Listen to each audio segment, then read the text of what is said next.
What is up, wrestling fans? Welcome to another Pay-Per-Viewpoint post-show edition of the Smark Out Moment Smack Talk podcast. AEW All Out 2020 just ended, and we have some opinions about this. That's definitely going to be said. I am your host, as always, Tony Mango. Joining me, as always, is Callum Wiggins. Well, it's late or early. It's one of the two.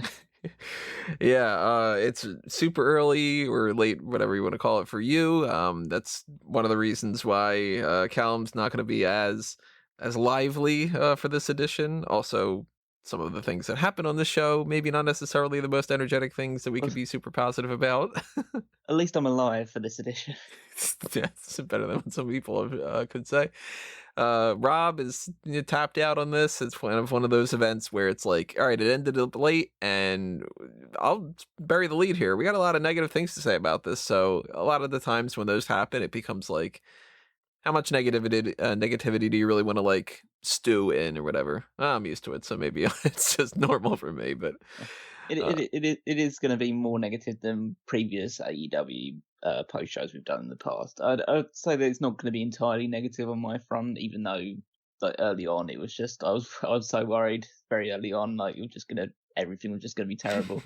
But yeah, there's definitely a lot of positives at the end, towards the end, and negatives to discuss throughout. Really, this is one of those cases where anybody that does that whole thing where it's like, you guys crap on WWE all the time, and you give AEW a pass. This is going to prove that wrong. This is very much tipping the scales. I don't know, 70, 80, 85% negative or so for this. Not a fan of this event. Definitely not. I would say was not a big fan of about 60 to 70% of this show. The rest of it didn't exactly save it, but I can't say it was the worst show that I've seen. Would you say that this is the worst AEW pay-per-view so far? Absolutely. Yeah, it's the worst pay-per-view. I kind of don't count those Fight for the Fallen shows and things like that, because they were kind of like really minor additional shows. So in terms of just like the big pay-per-views they've been doing, like the stuff they do like 3 or 4 times a year, then yeah, this is definitely the weakest out of all of them. And it's their WrestleMania. Like this definitely should have been so much more. And it's kind of making me laugh a little bit about the idea that just recently, the other day, Tony Khan's just like, oh, Double or Nothing blew WrestleMania out of the water and all that. It's like, karma? Well, to be fair, it kind of did. And so, but then if they were to make the same argument that this blew SummerSlam out of the water, then they wouldn't have a leg to stand on. So. Right, yeah. They got like the payback for this. Well, not payback, but you know what I mean.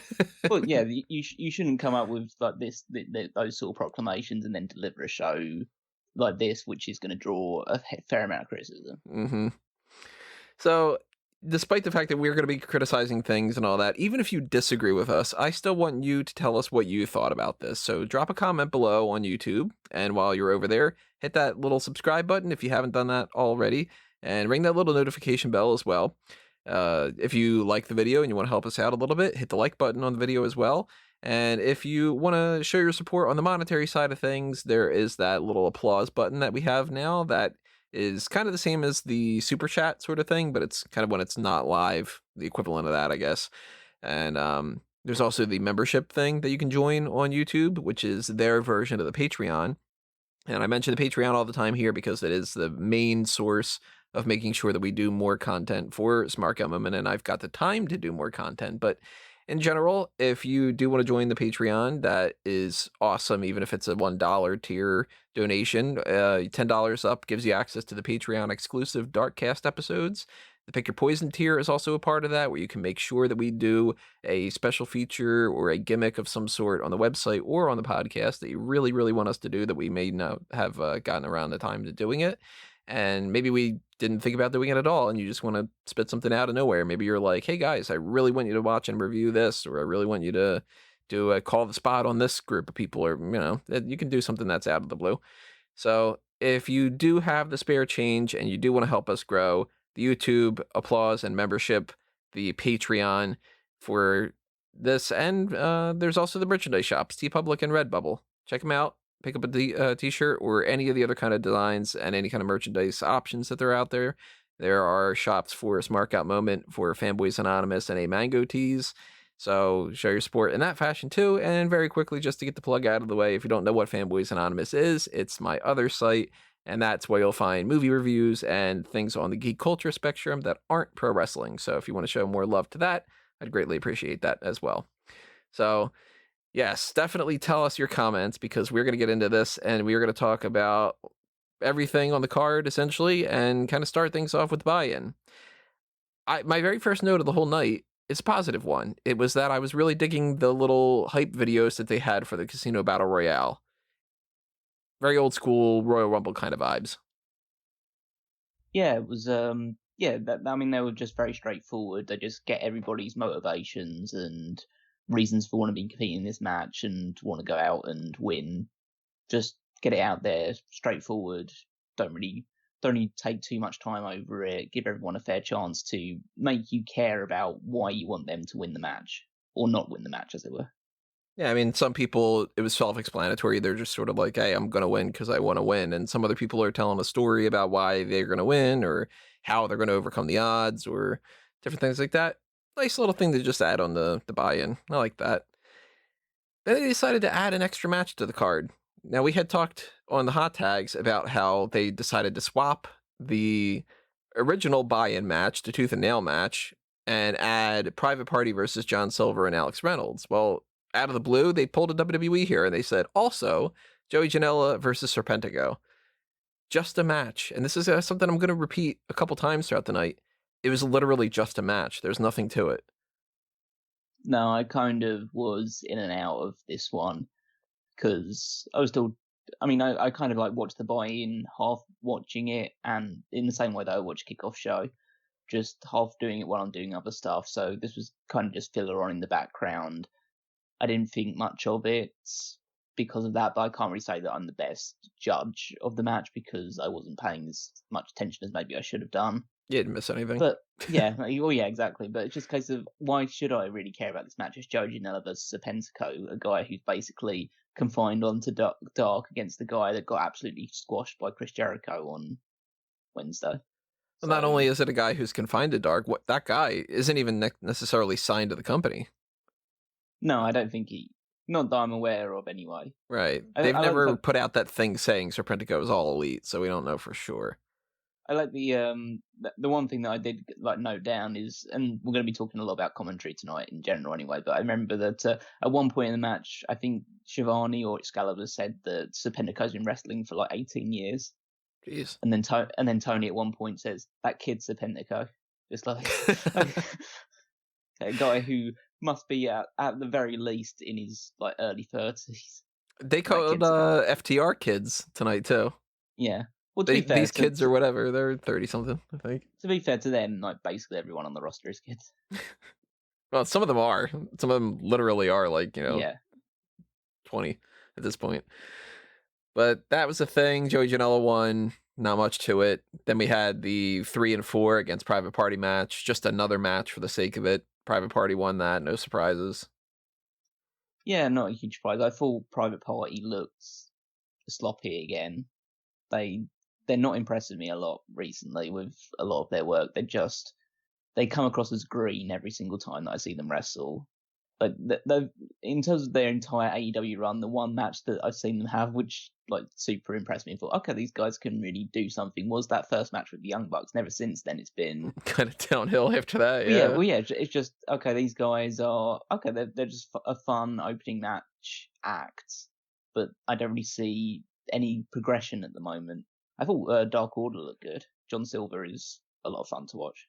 John Silver is one of these guys that he's so small, yet he packs a lot of energy and personality into himself. I saw I don't know why, but I was like just scouring around some YouTube clips. I saw a PWG match between him and Brian Cage from a few years ago, and they wrestled a style where John Silver was the power guy in the match and Brian Cage was the luchador. I might have to check that out. It sounds kind of cool. If you just check out the highlight package that's up on YouTube, it's a lot of fun. They do actually manage to pull it off quite well. So that was our buy-in, and we joked the other day about the go home for Dynamite being Jim Ross being like, We want to entertain you. Let's entertain you, like that kind of thing. The finish of the buy-in was JR being like, "Hey, I'm JR. Whatever. We're about to get started right now." It's kind of like picture in picture. Like, oh god, why did you do that, JR? I think we should kind of bury the league a little bit. This one, the commentary on this show was atrocious. Even to some of the AEW stands, I know that JR gets a lot of heat from certain groups of fans, and I try and defend him to a degree because I still think that the passion that he usually delivers is great. But on this show, they were so tepid the entire way through. Like nothing sounded like it was really capturing their interest at all. And they still kept saying, of course, things like, "Can you feel it? It's going to be a great night. Oh, this has been a fantastic pay-per-view and stuff." But it just, you could tell that they weren't really meaning it. Well, And yeah, I mean, it was echoed with the crowd not really mm, having a lot of interest either. But apparently, a lot of that is due to apparently from reports within the place, there was so much humidity in Florida that night that just people were tired. Commentary had no energy. Some of the matches were quite lethargic in places as well. I think they just one in some ways. Obviously, there's a lot of stuff that we can talk about where they should have known better and things went wrong, which is completely under their control. But I think they were just unfortunate that the night they had booked for this show was also one of the hottest nights of the year, it seems. and yeah, it's not necessarily their fault and everything, but at the same time, it's not a catch-all reason to explain every little thing and then act like it's amazing No, otherwise than that. Like, so anybody who's out there thinking that that's the one excuse to be like, "But this was great because they had that whole thing, and if you ignore that, then no, it still doesn't mean that it was good." no, no, no, no, Like, no. I'm not saying that was like the only reason why things yeah. went badly. It is a mitigating factor in my mind.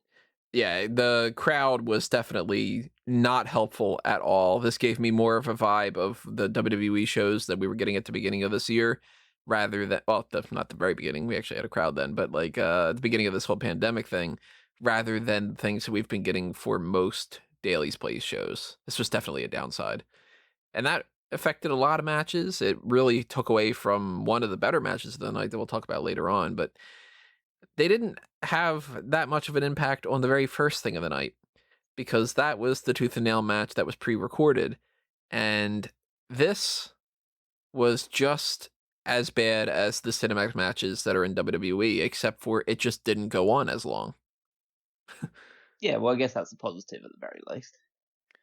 Imagine that an AEW match that doesn't go on like for Right. longer than it needs to.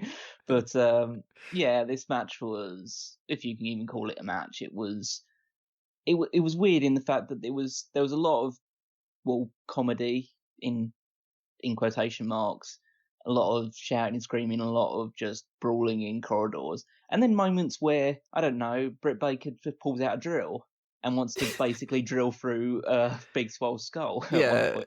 Just like it's bridging the gap between, okay, we're having like a fun comedy brawl, like just to kick off the show, to I'm actually going to try and murder you right here, right now on pay-per-view. it's like if you decided midway through the Steve Austin and Booker T brawl in the grocery store to pull out Samoa Joe with the knife. Yeah, yeah, Just we're exactly. like, okay, this is, so we got Or Stone two Cold different just starts directions. Stone Cold just starts waterboarding Booker T with the Yeah. with some milk or whatever. It started off with Reba being like, "Bitches here," and getting a clipboard to the head, and that was an awful shot. And I'm like, that is not the best way to start off this pay-per-view or this match. And then they tried to do a little horror background music thing just for a split second. And I had written down in my notes, "Oh God, don't do the whole background music thing or whatever." Thankfully, they didn't do it. But then why even have it in that little quick second? Like, odd choice there. It got a little bit better when they went back into the office and they started just like, punching each other and everything, because then it wasn't as gimmicky and annoying. They did had the needle thing, which I liked, but it was strange. The drill was just sort of, that happened. And then we get the ending, which is, all right, before we get to the ending, we get Big Swole decides she's gonna hand a diploma over and then punch through it. That hurts your hand more than anything else that it would do to your opponent. Hmm. Maybe it That was type just of stuff bugs me because it's like, you didn't think that. You just thought, what do we do with this? Wouldn't that be cool? And you go, yeah, but that makes no sense. No person should logically ever do that. No, of course not. But maybe there was just, if you wanted to add some sort of stupid logic into it, maybe, maybe she just really wanted to destroy the diploma and decide to hit someone at the same time as well. It ends with Swole winning with some local anesthesia. She gives that to Britt Baker, who gets immediately ruled as passed out, and that's the end of the match, and immediately wakes right back up, which is just hokey. And I shout out to Ethan. He's just like, that's not how that works. It's like, no, it isn't. No, I mean, it was. I like the finish of it. I like the Novocaine in the knee spot. Yeah. But basically her leg was ineffective for the rest of the match, and then the using the anesthesia to pass out. If she hadn't gotten up straight away, then that would have been fine. That was a creative way of finishing it. It's the right way to finishing a match inside a dentist office. If they wouldn't have done something like that, my criticism would have been, you couldn't have figured out a way to do a gimmicky finish. Yeah. So I can't kind of go both ways type of thing. I have to say that it's a positive. It's just that the positive is not really like the biggest positive in the world. It's just, you didn't do a negative on top of that. It doesn't take away from some of the rest of the match, which was a little bit too just hokey and over the top, but at least they finished it well. So. Yeah. And we went into the Young Bucks versus Jurassic Express. Who'd have thought that this would have been a match that's just a match? It's kind of like we talked about that ahead of time. Who would have also thought that the story of this would have been, those Young Bucks, they kind of seem like they're heels, except we're going to have Marco Stunt interfere in the match, which kind of makes it an undercut point. And later on in the show, we're going to show them being baby faces with Kenny Omega and kind of undercut that as well. A lot of undercutting in this kind of thing. They want to have their cake and eat it too. Yeah, the Young Bucks were clearly the heels in this match. They were showing a different level of aggression. They were like bad-mouthing the people in the ring. They were bad-mouthing Jungle Boy. They were mocking the crowd in certain instances as well. It was like, getting frustrated whenever Jungle Boy kicked out of anything. They were definitely showing a lot of heelish tendencies. Luchasaurus stealing the show. Yeah, he was great, as usual. I thought Jungle Boy was great as well. I mean, the He's thing rock they solid. do is that, this thing they do is that Luchasaurus is the big killer who has a lot of really innovative offense for a guy of his size, and Jungle Boy is someone who just never knows when to quit. And even though he was the one that took the pinfall here, he's always kicking out of stuff that you don't expect him to kick out of. So they're trying to protect both of them in a way, but obviously they can't, at this point in time, feel like they can elevate them any further than where they currently are at. So they're trying to do the best they can to balance it. But I don't see... because when we talk about what we're going to talk about with the tag team title match later, was that the obvious path is to build towards a feud between FTR and the Young Bucks. But if you're going to book the Young Bucks like this as clearly heels against... And maybe it's just because they really want Jungle Boy and Luchasaurus to be big baby faces, so they had to make the Young Bucks look extra heelish for this match, and then they'll revert back to normal in a match later on down the road against an actual more credible heel team. But it doesn't really bode too well about the fact, we can't really have a heel versus heel tag team match between these guys. Yeah, I don't think that this idea of the Young Bucks going into a heel direction makes any sense with anything that's going on. But it makes sense if Kenny's going heel as well. That if they stick together, then they'd all have to be heels probably. Then again, the people are going to chime on that Cody thing of there are no heels, everybody's just going to be, and I hate that crap. Yeah, I know about that side of things, but I guess it wouldn't be the worst thing in the world if they decided to pivot in that way and then FTR are the baby faces instead. You still get that match, you just have a different dynamic to it. Well, Young Bucks victorious in that, and I was kind of hoping that would just be like, all right, we got some of the bad stuff out of the way and whatever. Then we got the Casino Battle Royale, and this was a mess. Yeah. I mean, one positive, at least they're having people come out separately in the batch of 5 now, instead of all just walking to the ring at the same time. Yeah, that makes a little bit more sense. Yeah. But, the rest of it was just just all over the place. They had Will Hobbs, who's been only on Dark. He looked good. He actually looked like one of the better ones of the whole match, and it was like, on the positive side of things, that's kind of cool that they took a guy from Dark that may or may not even be signed to the company and gave him a little bit of a boost. But on the negative, why couldn't that have just been Joey Janela's spot and you just cut that other match from the card and made this quicker, you know? I have to ask about this, like, just as a point of reference, just because, and I know obviously we talk about, like, these people, are they signed with the company, are they not? I assume they're still getting paid.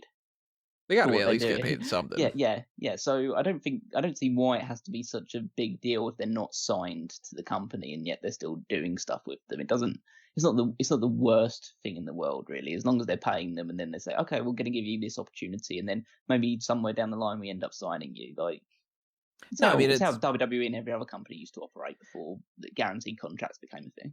It's not a bad thing, and it's not a bad thing for the people doing it either. The only downside to it is, if you're going to invest time in pushing somebody in a match, it probably should be somebody that you actually have on your roster, so that way you're not building up somebody who's not on there, you know? Yeah, I understand that, yeah. So, I mean, if they're going to sign Will Hobbs, or he might even be signed, then this was a good way to make him seem like a bigger deal. So I like that. Santana and Ortiz got the same spot together. I thought that was kind of funny.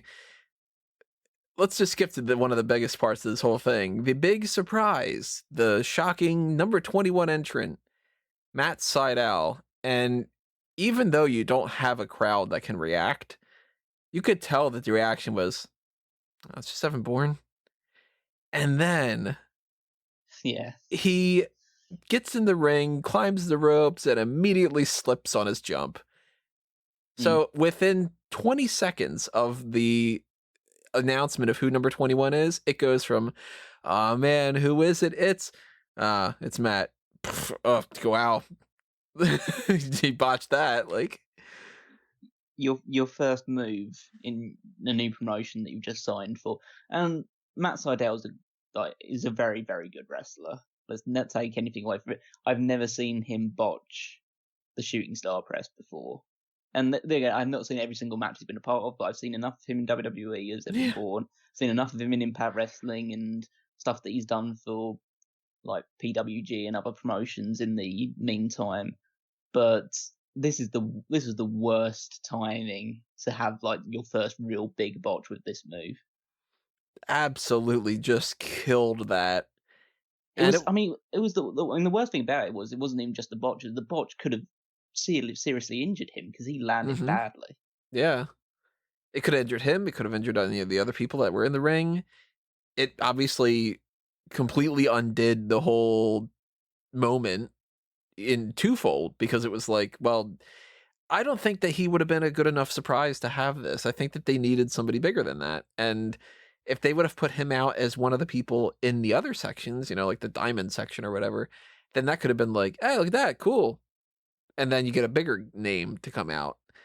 But I guess they thought that this was a big enough thing. And then just to follow it up with that is just the worst. I mean, it's like saying something to embarrass yourself and then digging the hole deeper by saying, no, what I really meant was, and saying something worse or something, you know, like, if you thought that was bad, watch the botch that happens immediately after. Like, just ouch. It's just awful timing, and I mean, he recovered after that, and everything else he did afterwards was fine. It's just that one moment is gonna live on a little bit. I'm hoping that, because the AEW's done this in the past with like Christopher Daniels botch when he tried to do the like best moonsault ever and completely fucked it up, that they make this part of his introductory storyline. In that, okay, my first move, I got too overexcited. I did the move incorrectly. Because maybe they could do something of where he feels a bit unsure of himself now going to the top rope, and then when he does eventually hit it, it's a big deal. That would be the best case scenario. Yeah. So at least like try and pivot from this and try and do something with it, rather than just try and sweep it under the rug. So no one's going to forget it. No. I mean, like, this is full on Batista tripping into the ropes, getting into the ring kind of territory. This is bad. Was it you or was it Rob that said like, wow, this is Shockmaster territory? I said this is like, as debuts go, this is kind of right in the Shockmaster's wheelhouse. So here's a funny little bit of trivia that we got going on. We got a running theme, I guess, of Darby Allin and Brian Cage try to set up something where Cage sets Allen up for something that's going to really hurt, and it takes a long time. And then when they do it, you realize it didn't need to actually be set up, and it looks like it was dangerous, and it probably shouldn't have happened. It happened Yeah, at Double or Nothing with the ladder, where they had to like put him on there like 6 times. And this one tonight was, let's get a body bag and pour Tax in it, and then put him in the body bag and zip up the body bag and then toss the body bag. What the hell was that? okay, I'm going to say one thing before that. Darby was the most over guy in this match by a considerable margin. He was the only person that really got the crowd chanting for him when he came into the ring. So whatever he's doing, or whatever vibe he's getting across, is getting him over big with this audience. Having said that, this is really fucking stupid and it's going to end his career. He's superhuman. Just But he's not, because no one is. And he's going to kill himself doing No, stuff I mean like the this. guy superhuman on Facebook that just does the whoop whoop and throws himself into a microwave or whatever. Super Hunman, isn't it? Oh, it's supposed to be superhuman, I guess. So, Yeah. But yeah, it's that kind of thing. It's like, oh, Darby Allin's so cool. He nearly kills himself in all these matches. And eventually it's going to be like, oh, wow, he really injured himself and that really sucks. There's no payoff for this kind of thing with attacks and stuff. Like, if the whole thing was going to just build to he throws him over, then just throw him over. Like, save that for any scenario where not only does it take less time to set up and that it can have more impact because it's in like a no DQ match or something, but even just in theory, it's who is the one that sat there and went, we'll get a body bag and we'll get Tax and we'll put you in there, then I'll throw you and you'll have the Tax or whatever. Isn't it more impactful to just throw somebody onto Tax? Well, I imagine the person that suggested it was Darby Allin. Oh, it had to have been. Yeah, because he does suggest this sort of stuff. I mean, the worst part for me wasn't the fact that the body bag was full of thumbtacks. It's the fact that Brian Cage is lifting him up completely blind in a bag and just tossing him over the top rope. Yeah, that was the more dangerous part about it.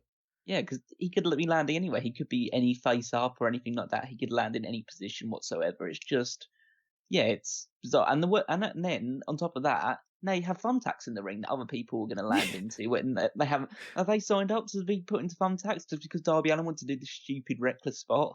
Everyone else now to take thumbtacks because of it. Sean Spears, it looked like, was specifically being like, I got to avoid these, like that kind of thing. And, that's not good to have the people have to, step on Tax and get that slammed on their back. Yeah, just don't do. I'd like to say that don't do this again. He's obviously going to do this again, so there's not really much point of saying it. But yeah, it's going a little bit crazy now. Will Hobbs nearly might have hurt himself when he bounced his head off the ropes. Yeah, that was pretty bad as well, because that was a pretty big throw across to it, and he just bounced right off of it. Then we get this whole thing with Eddie Kingston and Lance Archer, and Jake Roberts is there, and they're trying to tell the story that Eddie Kingston is afraid of the snake that's in the bag, the snake that we haven't seen, mind you.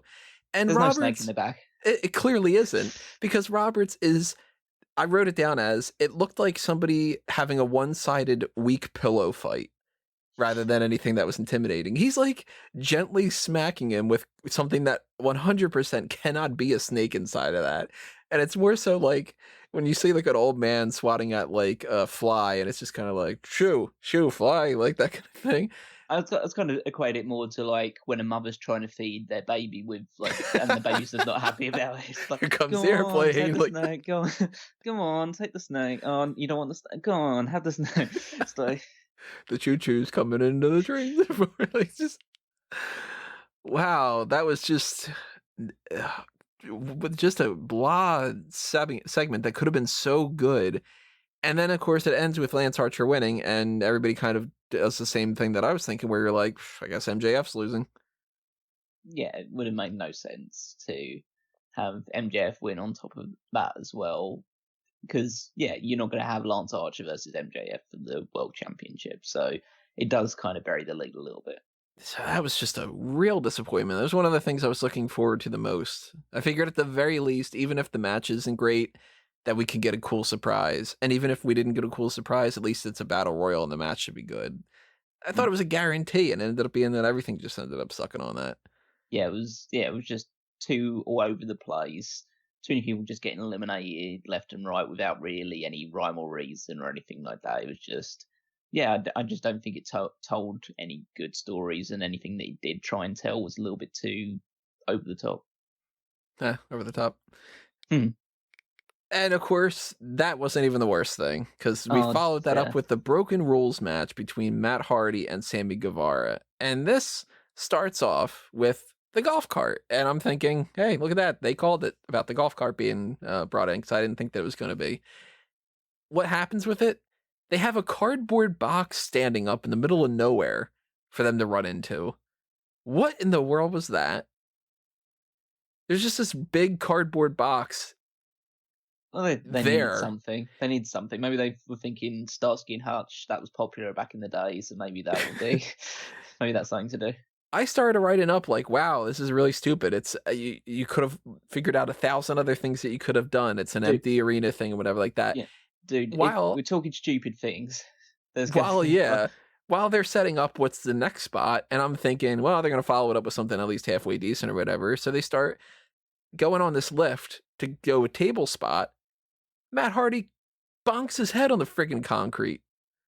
I have so many thoughts about this, and I'm sure I'm not alone in just. First of all, what the absolute fuck are you thinking? Like, Sammy Guevara is young and reckless, and so I kind of expect something like this from him. What the fuck is Matt Hardy thinking at his age, with 3 kids, and a wife, and a home, and all this other stuff that he has to look forward to? What are you doing falling backwards off of a forklift 15 feet to the ground below? I know there are tables set up there that are supposed to break your fall, but you know that, I mean, he's worked long enough to know that things like this can go wrong. Sammy, he's done it before where it's gone wrong, so he should know firsthand that these things are hard to judge, even if you're looking directly at where you're going. Yeah, and he's not looking at all. Sammy, goes too far with his spear off. He clearly misjudges it. So Hardy goes too far. He crashes through the first ladder, but not enough to essentially just stop the back of his head hitting the concrete just straight on. And he's clearly out immediately. You can tell that he's just gone. So there's enough to already talk about that, about how reckless and stupid that spot is to do in the first place. But also, now Sammy's getting a reputation because he's already, especially with the stuff he's done with Matt Hardy, he's already hurt him in a number of ways that it was unintentional. Right. This is the 3rd time, I think? Yeah. And Sammy has already got a bit of a reputation for the stuff that he was doing with Darby Allin. I know that Darby Allin obviously as we showed in the previous match, does just crazy shit all the time. But Sammy is starting to develop a bit of a rep for hurting people. And that's not something you want to have carrying around you, especially at this young of an age. God forbid they ever booked the 3 in a triple threat match. I mean... Yeah, I think...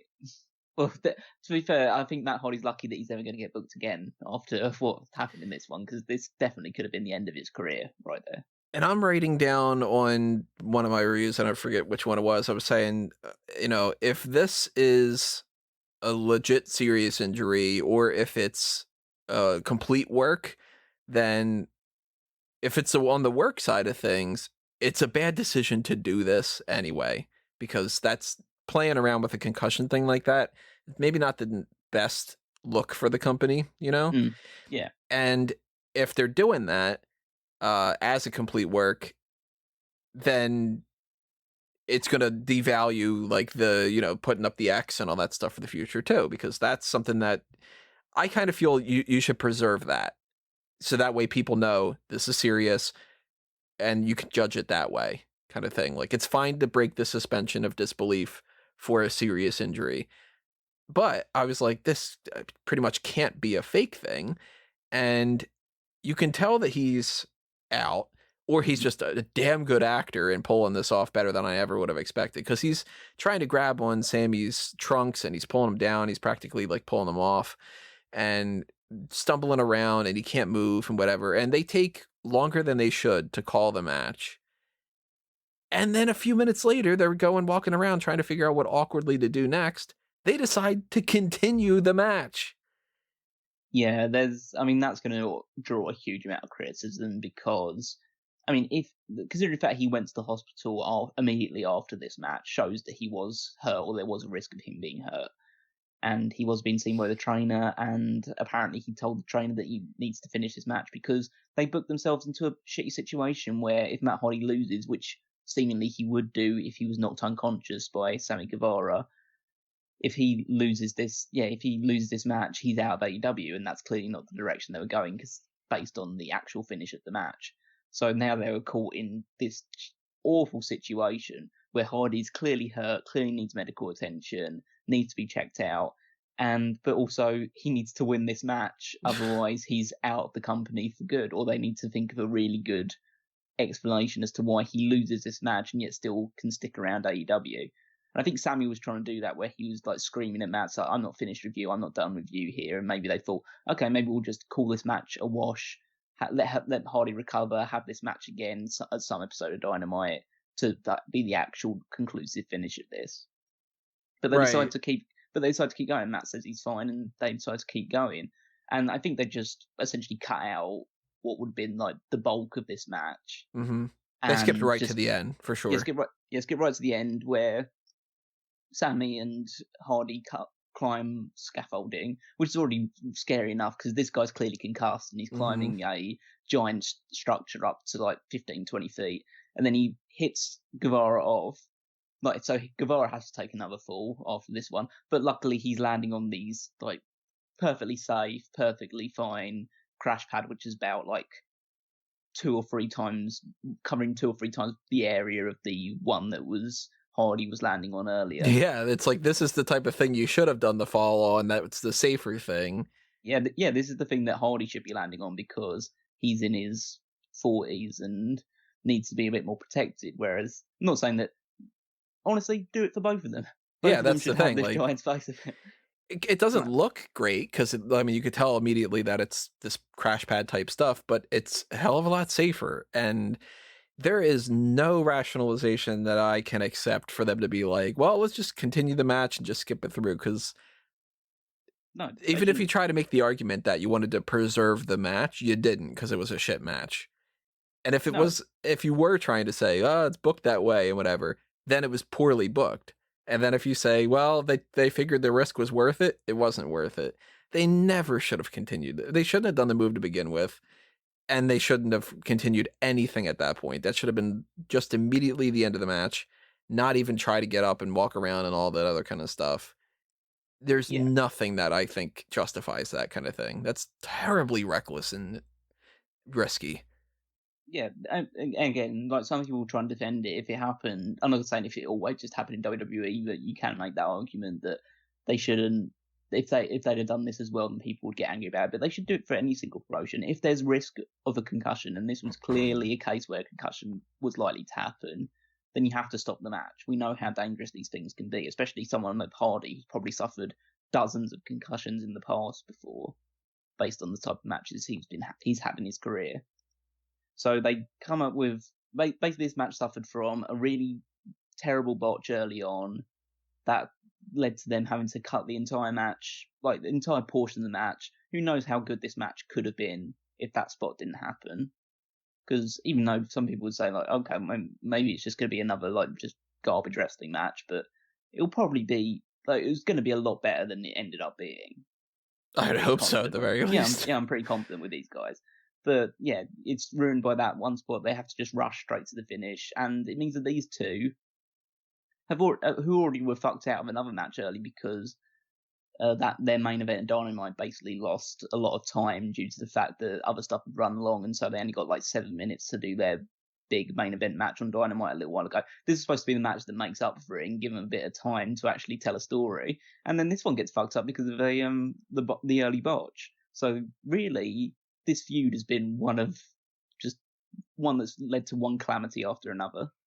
This whole match is 3 things: a stupid cardboard box situation, an incredibly dangerous move, followed up with something that a company shouldn't be doing, which is on par with the whole let's send out a drunk Jeff Hardy to wrestle, or a high Jeff Hardy, whatever he was at the time, against Sting.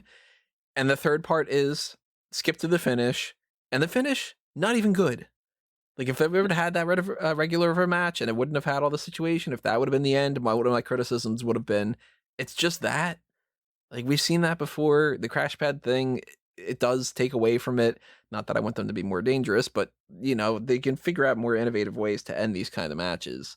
So that was a weak ending to a match that shouldn't have continued, that had a horrible start. Nothing positive about this at all. No. Gotta think, if you're Matt Hardy at this point, you might be going, shit, I probably should not have ended up going to AEW. Nothing's worked out for him on AEW. No, it's been a unfortunate time for her. Hopefully he's okay.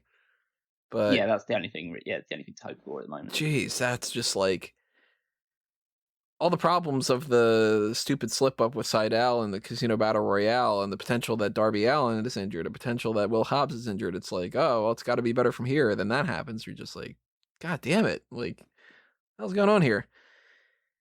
We went to the Women's World Championship match. I think you summed this up best by saying this was very, very choreographed.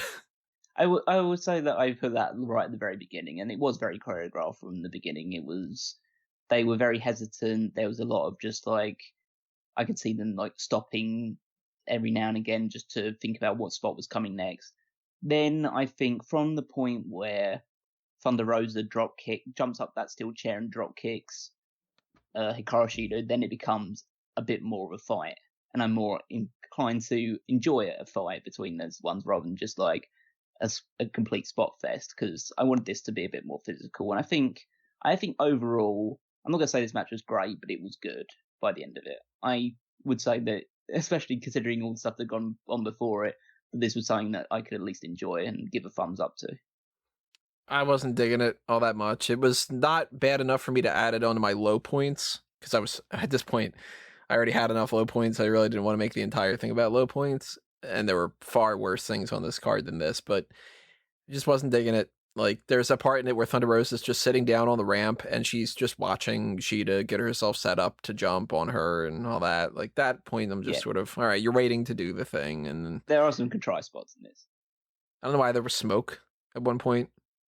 No, I can't. I can't say why as well. I know that, like, obviously we didn't talk about it in the Battle Royal, but there was tons of fireworks going off at one point in the actual, like, just going through the middle of the match, and they'd talk about, oh yeah, there's a baseball stadium nearby, and they've just done something to tie the series or whatever, or something to that effect, and so there was just a bunch of fireworks going off in the middle of it. So yeah, this was fine. It wasn't as good as I was hoping that it would be, but on this card, sometimes fine is better than some of the other things.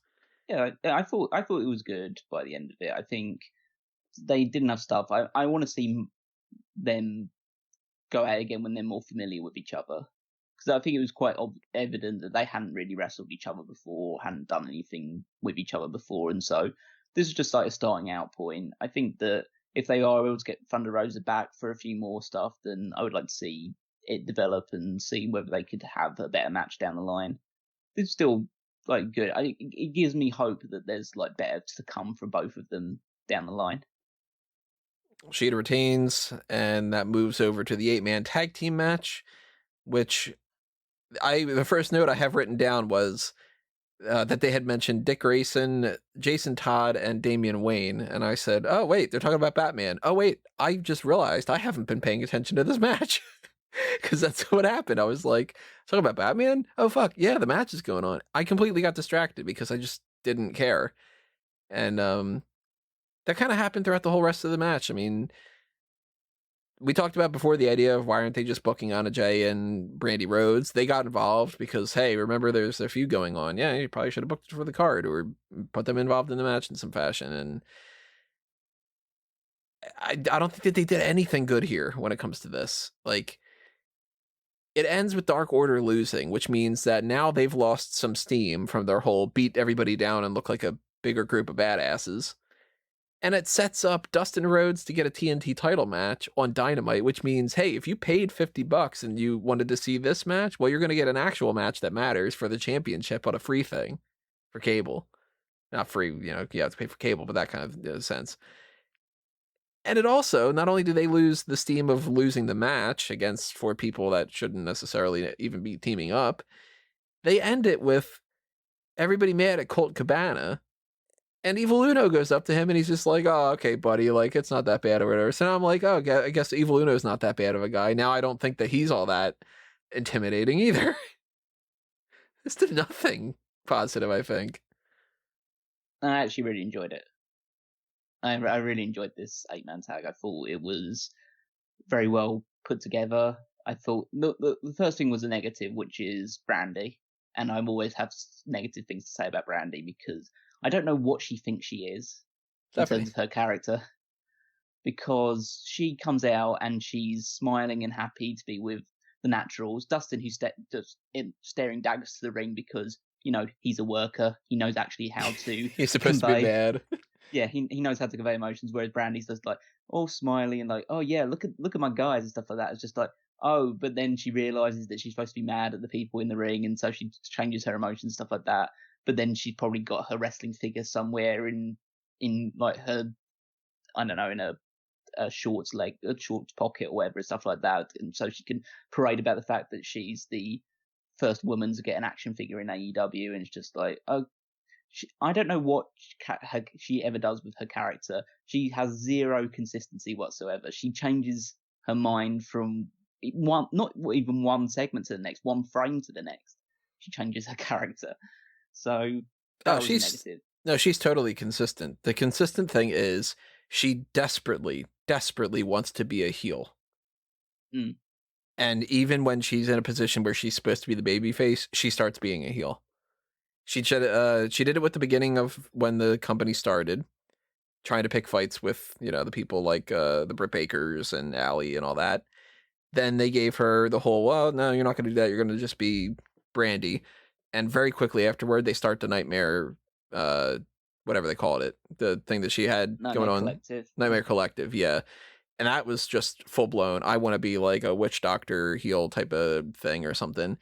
Then they got rid of that, and she went back to being a babyface. Then they started doing some other stuff, back to babyface. Now she's doing the whole thing where instead of Allie being the logical heel in their tag team, now Brandy's the heel because she wants to be the heel. So the consistent thing is Brandy just really, really, really wants to be a heel. And even if it doesn't serve the storyline, she's just going to be a heel anyway. Well, in terms of the actual match itself, I just enjoyed the actual action that I was seeing, and I thought it was telling a good story throughout it. And the big overarching story is that Dustin Rhodes, because of the actions that were taken against Cody, he was on fire in this match. And I think that basically when I watch Dustin Rhodes compete in a lot of the AEW, and it's similar to what I've seen like modern day WWE or AEW or any other promotion, there's a difference between somebody who works nowadays and like is very suited to today's like more indie-rific style of wrestling, and somebody who just knows how to work a crowd and do not so much the absolute bare minimum, but just do what he needs to do, and the rest of it is through emotion and storytelling. And Dustin is an absolute like genius in that regard. He has a level of understanding of storytelling that most people in the company may never know. And he shows it in every single performance he gets to show it off. I thought Matt Cardona looked good in this match. The one that, in terms of their team, that didn't really do much was Scorpio Sky. I almost don't really know why he was even involved in the first place. I know we've already discussed that in that regard, but he didn't even have any sort of like big moment or anything to really attract anybody's attention in this match. But then there's the story about Colt Cabana, which is they're still trying to fully convince Colt Cabana to become a Dark Order member.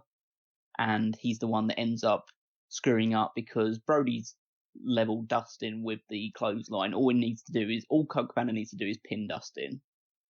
And he's won. But Colt says, okay, well, I want to hit my move and win because he loves to win and he wants to be involved in doing it. So he goes up for the moonsault, misses the moonsault. Dustin rolls him up, gets the victory. He's going to get a TNT title shot. I'm very excited about that because him against Brodie Lee is something that I would look forward to. And then they start, like now, this is the first time that we see fractures between Brodie Lee and Colt Cabana because Brodie Lee, even though he abuses and assaults the rest of the Dark Order because he knows that they're just his followers and minions and he can do that, Colt Cabana, he's still trying to convert. So this is the first real sign of the break between those two. And I know Evil Uno's shown a bit of leeway to him, but that's because Evil Uno, especially if you, well, I know I've talked about this before, but if you do watch the Being the Elite stuff, you know that Evil Uno is one of the people that takes most of the shit from Brodie Lee.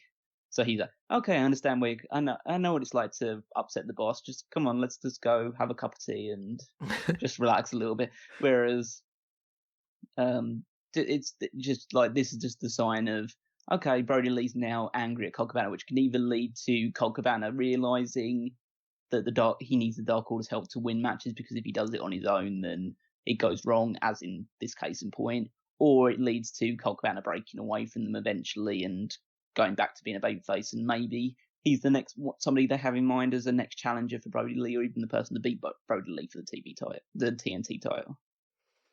I'm just not a fan of this idea of pay for these matches so we can see a setup for a TV show thing. I hate that idea, and I also hate the idea when it happens to be something that I feel hurts the driving force. Like, I feel less positive about Dark Order now that they lost. They were building up steam, and it's like, oh, they're looking like they're actually kind of like kicking some ass now, and then they lose, and I'm like, all right, well, that didn't last. I feel like because I feel like the driving force of Dark Order is Brodie Lee, and Brodie Lee, he obviously lost this match as part of the team, but he would have won the match if he did just pin Goldust. It's because Colt Cabana is the weak link of the team. And so I don't mind them having a weak link, and he's the one who's needs to either change or is the one that's going to cost them. But I think it's fine to just if you're keeping Brodie Lee strong, then Dark Order can remain fairly strong. I forgot that before this, we had a little thing we got to talk about, which is that Kip Sabian and Penelope Ford announced that they're going to be having the whole typical pro wrestling wedding type of situation going on a future episode of Dynamite. And the next week, he's going to start his bachelor party by revealing who his best man is. Then he holds up his little poster board with his Twitch link, and a little thing at the bottom of the screen pops up that says that this endorsement's been approved by All Elite Wrestling. And you shouldn't throw stones in a glass house, but at the same time, good for them for calling out WWE for a stupid policy that they've got going on right now. Yeah, I know, obviously you probably spoke about this in the hot tag that obviously wasn't there to do, but it's so petty. I know there's an understanding of, there's clearly somebody, or there's some people in WWE that have used those platforms and said things that WWE don't agree with, and they should talk to those people individually and not just throw everybody into the same bus, because that's just going to make them incredibly unpopular with those people. Mm-hmm. So why would you piss off because there's a huge amount of people who do this. I mean, look at up, down, down. How many people are involved in that? Yeah, how many people are involved in that? And how many people are involved in that stream? Is that going to kill up, down, down? Are they not allowed to do that stuff anymore? And it's the idea of they can do it under their real names, but they can't do it under their WWE names and stuff like that. Well, first of all, WWE names is what they're kind of known for, so I don't think there's too much of an issue to do that side of things. And what about people because I'm just trying to think of those up. Well, let's say like a John Cena with the name being the same. Yeah, like John Cena. Yes, the same name, so he can't do it as John Cena.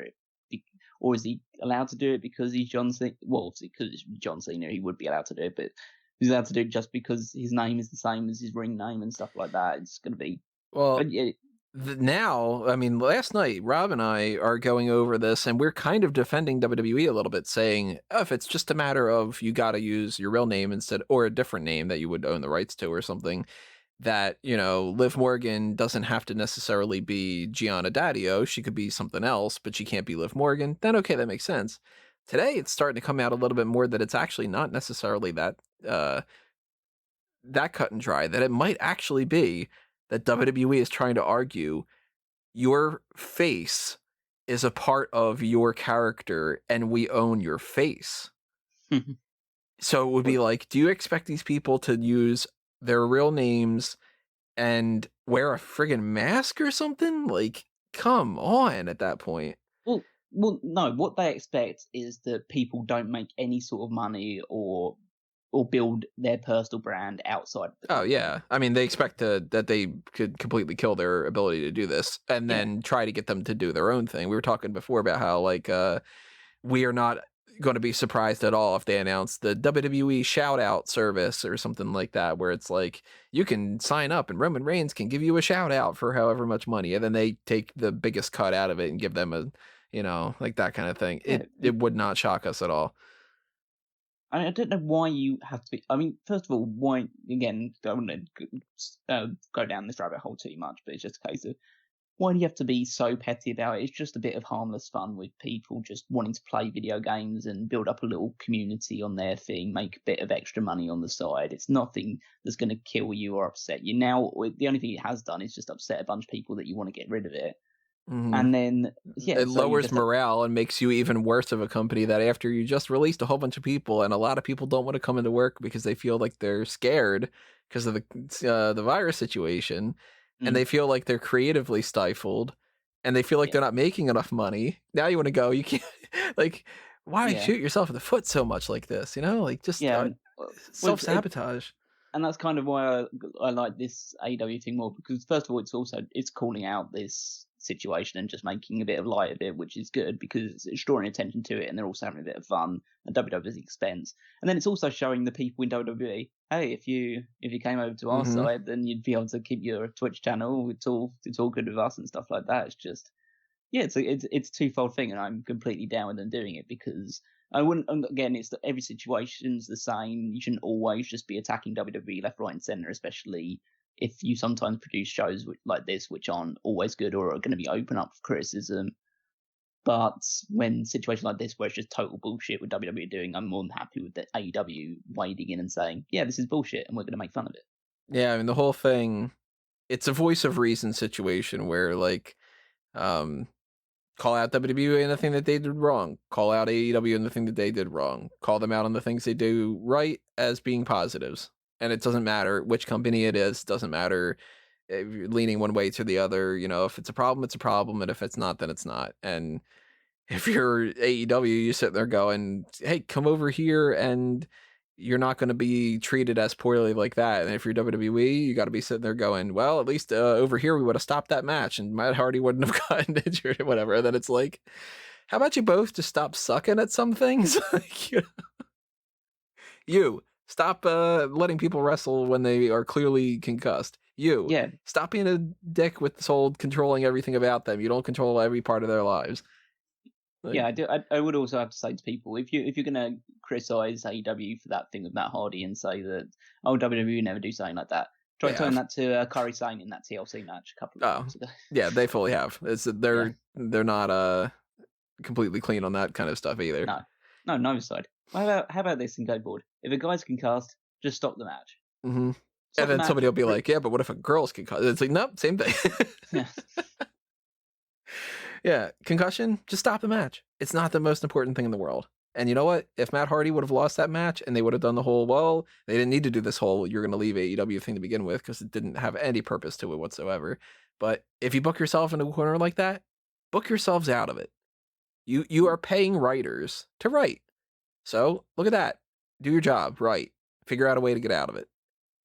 In the grand scheme of things, pro wrestling fans are not the most intelligent, hypercritical in a certain way, but they're not going to be the type of hypercritical fans that are going to be like snooty about some of these kind of things, where ultimately at the end of the day, if you can't figure out a better way to get out of that kind of a situation than that, and you can't figure out any circumstances to write Matt Hardy back into the thing, if you literally just have Matt Hardy show up and you act like nothing happened, people will just go, oh, okay, I like him.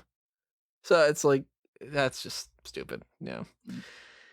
Is what it is though. But that led us into the World Tag Team match, and I'll say something a little bit ahead of time for this kind of thing. Remember how we were talking about how this is a 3-match card? Yep. The final 3 matches of the card were the 3 best things of the night, and the things that I think if they would have interspersed these throughout it would have helped some of the other matches. Potentially, but I kind of feel like I guess there's an argument to make that one of them should have been earlier, going on a bit earlier. But I kind of like the fact that you saved the 3 biggest matches to the end. Makes it feel like an actual show, because you would do that with like a UFC or another big sporting event. You'd save the main event matches to last. I will say though, crowd killed this World Tag Team match from what it could have been. Yeah, I mean, if you take this match and you put it in front of the crowd at Revolution, then I think you're talking about like a big match of the year contender, because I feel like even though this match was long, and again that's like the typical AEW thing, this match was pretty long, but I think it told a really good story about how initially Omega and Page seemed to be like on different levels, but they'd managed to get it back together, working hard together, and then it all builds up with like FTR just taking them out with like shots to the leg of Omega, eventually wearing down Page at different points. So they were clearly the more polished team in this match, but Omega and Page almost had it won. But then a bit of getting this miscommunication between the two of them ends up with Page taking the knee from Omega, and that just leads to the entire downfall of it, because Page tries to scratch and fight and survive as long as possible. He kicks out of one of those assisted pile drivers immediately, or not immediately, but he kicks out of that one. Then he tries to reach for Omega. Omega can't save him because he's hurt, and he gets taken out. And then they hit another pile driver and they get the victory. So it was the right result. It was a good finish. It was a good story told throughout it. It was just hurt by the fact the crowd just wasn't reacting to it well enough. And yeah, I think that's kind of it really. If it had a better atmosphere, I think we'd be talking about how unbelievable and amazing this match was. Yeah, and the fact that it didn't really hurt my perception of it, because I don't think that this matched up anywhere close to the other match the Young Bucks won. No, but yeah, again, I think that's a lot. That is a lot of atmosphere driven. Yeah. So. But I think like this still told a good story. It gets FTR over, and they're now the tag team champions. There's a lot of stuff that you can do now going forward with them as tag champions, and it's quite clear that even though they didn't go full on the way, because obviously another big talking point was the post-match stuff, which is they didn't go full with the Omega heel turn. They teased the idea of him hitting Page with something, but then he puts it down, but Page goes to essentially collapse onto Omega and maybe give him a hug or whatever, just say like sorry for this or whatever. And he goes, and Omega just moves out of the way, and Page just hits the canvas. And then he walks away, and we have this big discussion with the Young Bucks behind the scenes, where Omega's frustrated. He wants to change direction. He wants a clean break. He wants to go forward with some other thing now. So they're clearly moving ahead with, okay, this tag team's not going to happen anymore, and now we have 2 single stars that can really make waves in the main event scene. I'm anticipating Young Bucks versus FTR at Full Gear, Hangman Adam Page versus Kenny Omega at Full Gear. I'd be totally fine with both of them. And we know about Full Gear is happening on November 7th now. They announced that. So that's the thing. Yeah. I wonder what FTR will do in the meantime, though. I assume they might have like a couple of tag team title defenses between now and November. Well, it's 2 months, so it's long enough that you can do some kind of little mini program inside of it, and maybe they fight like Jurassic Express or something in the meantime. Yeah. Mimosa Mayhem match was kind of fun. It wasn't as good as I was hoping that it would be, but it had its moments, and ultimately it comes down to Orange Cassidy knocking Chris Jericho and Nevada Mimosa, so happy moment. The good guy wins. He looks good. You get the splash in the tank kind of thing. So, yeah, it could be better, but on a card where it had a lot of flaws, this is one of the highlights for sure. Yeah, I didn't like this at all, really. Really? It's like it was. I mean, you know how I hate tables matches.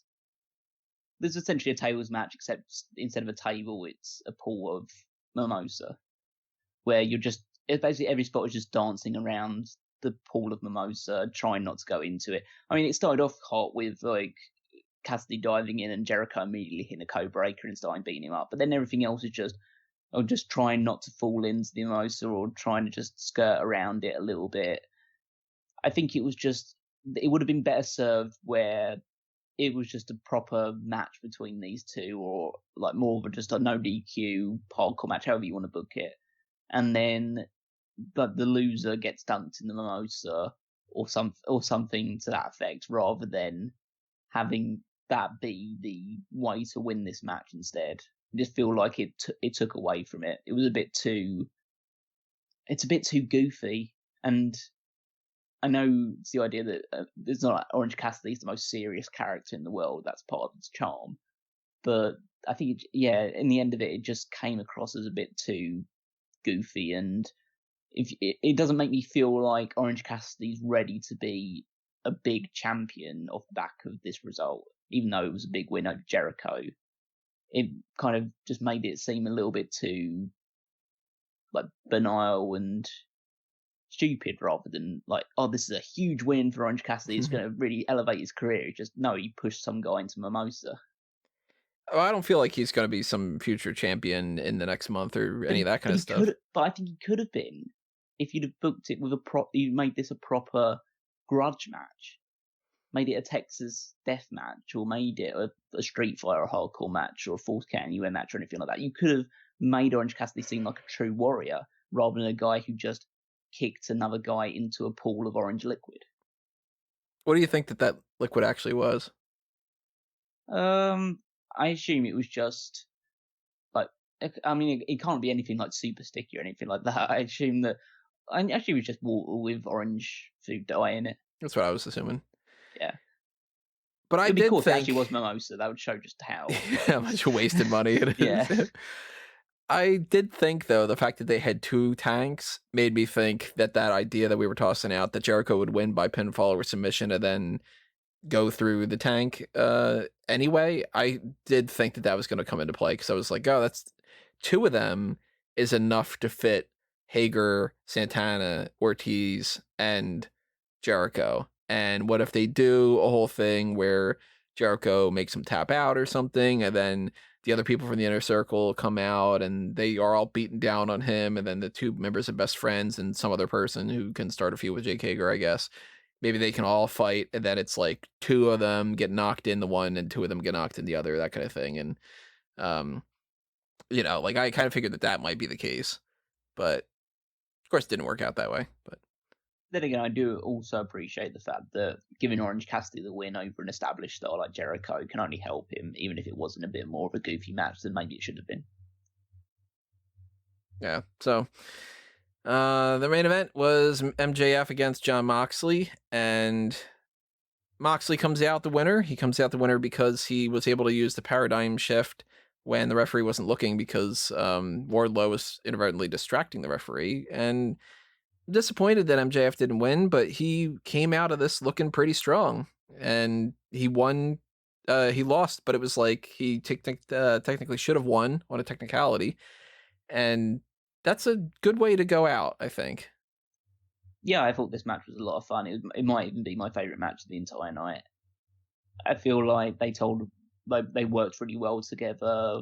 MJF looked good in the rings, in ring, and Moxley was. I like the little touches where he was going for the paradigm shift every now and again, but he had to transition over immediately into something else because he realized what situation he was in. Obviously MJF gets busted up at one point. He gets busted up pretty badly. He's going away. He's bleeding all over the place, and so that was interesting because it's just like it's a different situation for MJF has ever found himself in. Because I think they even brought up at one point that he hadn't wrestled for. Was it 45 days, I think, prior to this match? So they were bringing up the fact that he's just trying to conserve himself and he doesn't wrestle as often. But then when the chips were down and he was busted open, he still fought tooth and nail with Moxley just to make sure that he could try and win the championship. So they showed a little bit more of a grittier, more determined side to MJF they can pull out every now and again. Then you have to have Moxley try and find other ways of winning other than the paradigm shift. But then there's that moment where MJF spits in Moxley's face. Now, I think that would inadvertently maybe draw controversy because in an age where the coronavirus still very much exists, having a guy spit on another guy's face Yeah, I thought that too. Yeah. completely restricted. Even though it's quite obvious they were both tested prior to this, because otherwise they wouldn't be fighting in this match anyway. So I know that's kind of an aspect of it, but still, it's not the greatest visual to have in this day and age. But then that makes Moxley angry enough that he really wants to go for the paradigm shift, but he gets it away in the end. And then, what I liked really about it is, even though, as you said, Moxley wins with paradigm shift, which is technically cheating, and so that helps protect MJF. Prior to that, MJF had low blowed Moxley, had thumbed him in the eye, was going to use the diamond ring to attack Moxley with. So basically, he cheated 3 or 4 times over before Moxley decided, oh, okay, fuck this, and then hit the paradigm shift when the referee's not looking.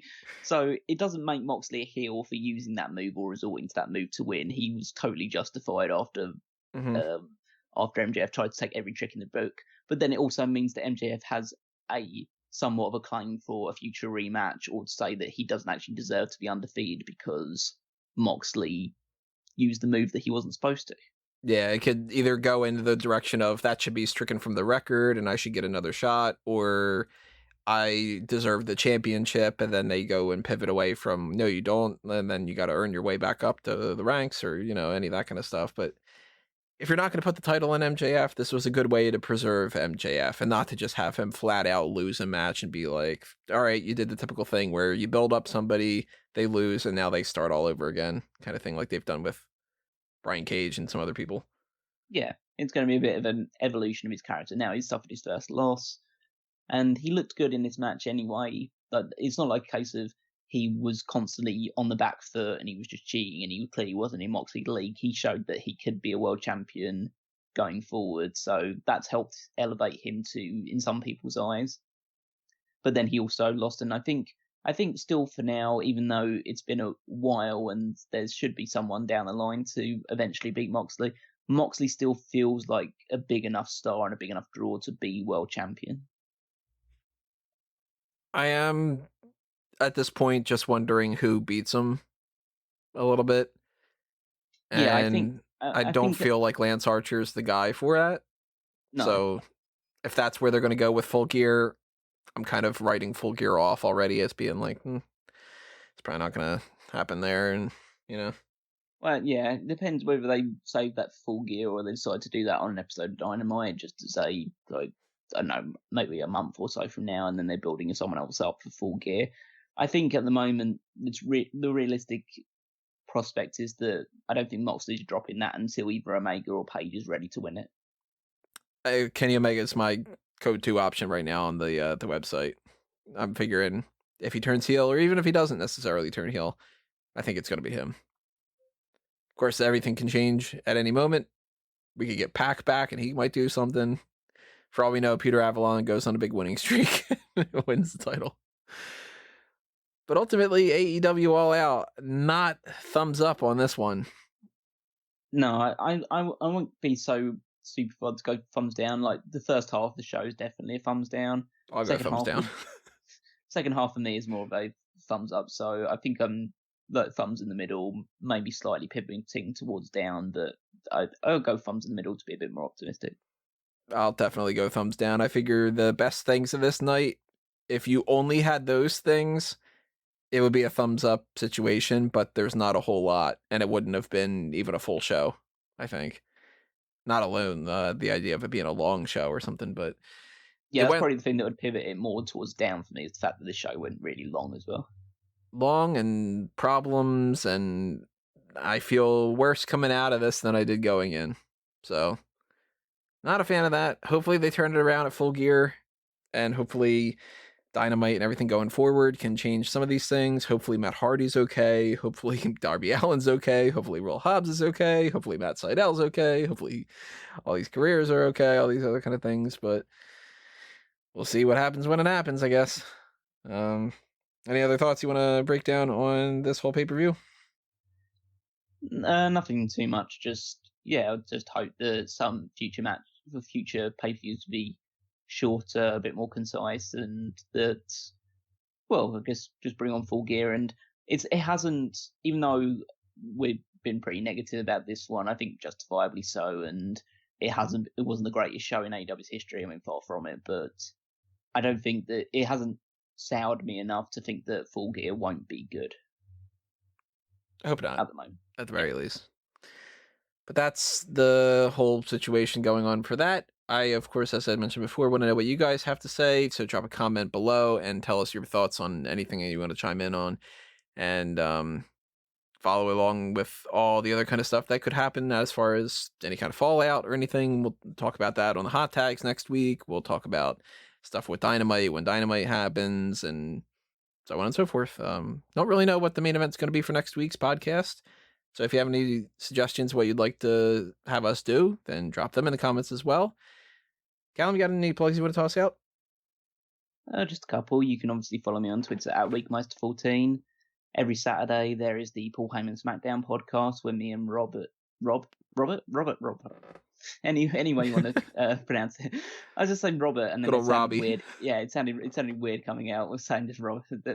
That we and Rob go back to the year 2002 where we review all the episodes of SmackDown that Paul Heyman was the head writer for. So make sure you listen to that latest episode and the one coming up next week and every week past that point.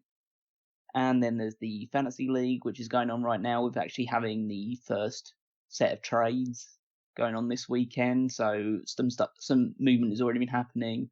I'll be able to let you know about all the stuff that has happened in an update that I'll post on the Mega Maniacs in due course. But yeah, I think that's about it. I'll check out all the other articles on Smark at the moment, including the power rankings. But yeah, I think that's it for me. And you should follow me at Tony Mango. You should retweet my stuff about how TuneIn still hasn't fixed anything on the podcast. Help me out on trying to get them to stop ignoring that. And follow Smark Out Moment at Smark Out Moment. And check out everything else that's happening on the website and on the podcast feeds. Everything that's happening on fanboysanonymous.com. And just in general, just, keep clicking around. Show your support on the Patreon if you can. Hit up the merchandise shops. Hit the like buttons, the follow buttons, the subscribe things. Whatever you're doing that's helping us out, I appreciate it. And that includes just listening to this. So I hope that you enjoyed it. And we will see you next time, everybody. But for now, this has been another Smark Out Moment, and we're being counted out.